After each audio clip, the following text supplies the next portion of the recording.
We have an election coming up in about a year. Yep. What do you think of the two leading candidates right now?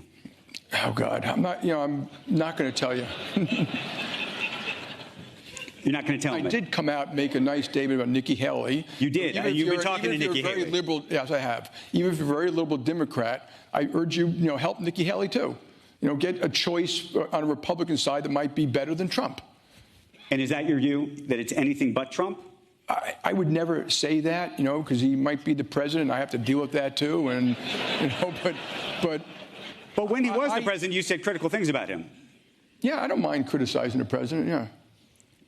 But you feel, one of the big questions, I think, is about the business community and whether they should be speaking out or not on politics. This is a big question, especially as we get into this election, and what the right answer is in this particularly unique moment. You're going to have Kevin McCarthy next, who got mad at me at one point because we took a point of view and so on. When you say politics is personal, right? So you all get to vote for who you want. We all get to debate and stuff like that. We get involved in policy. Okay, I will tell you all that we've done a terrible job taking care of our bottom 30% of earners. So you're all wealthy and have money and all stuff like that, but their average wages are $15 to $20 a year. They're the ones who lost their job in COVID. They're the ones whose health they're dying 5 or 6 years younger than the rest of us. They're the ones who don't have medical insurance. They're the ones who their schools don't work, and they're the ones dealing with crime. What the hell have we done as a nation? So, I agree with that. We need to fix that. So when you talk about policy, obviously we should, we need better immigration policy. We need better education policy. We need better infrastructure policy. But you need people to run those policies. And the question is, who do you think would do a better job? I'm not. And the reason I ask is, whoever's president, I'm going to try to help do the best job possible. But when Donald Trump became president, I went to see him and joined that business council. Those things almost never work, by the way.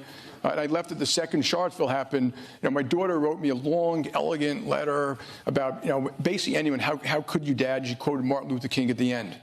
And I called her up, and then my other two daughters and my wife sent me a quick email saying, ditto. Like, you're embarrassing us. And I called her up and said, Julia, you have everything right, except the conclusion. I'm not taking myself off the playing field. I will walk into that Oval Office, try to help whoever is the president of the United States to do a better job for our people. That's my job. And I couldn't imagine saying I'm not going to White House because who's there. I don't agree with a lot of things he does. But I also want to point out, I think it's like we're in New York City, the bastion of liberal society. Like, people, we should stop talking about ultra MAGA. I think you're insulting a large group of people, and then we're making this assumption, scapegoating, which the press is pretty good at too, where that somehow these people believe in Trump's family values, and they're supporting the personal person. I don't think that's true. I think what they're looking at is saying the economy is pretty good. Like, even the black community had the lowest unemployment rate ever in his last year. He wasn't wrong about China. He wasn't wrong about NATO. He wasn't wrong about the misuse of the military. So that's why they're looking at that. And Maureen Dowd wrote this great piece about her brother, why her brother's, I'm not sure he's pro-Trump, but he's pro-Republican. People should listen a little bit more to this. If you're a Democrat, read George Will. Read, if you're a Republican, read Tom Friedman. We should get out of this thing where it's one way or the other. I'm not mad at people who are anti-abortion. If you believe in God and that conception starts at the moment of birth, you are not a bad person.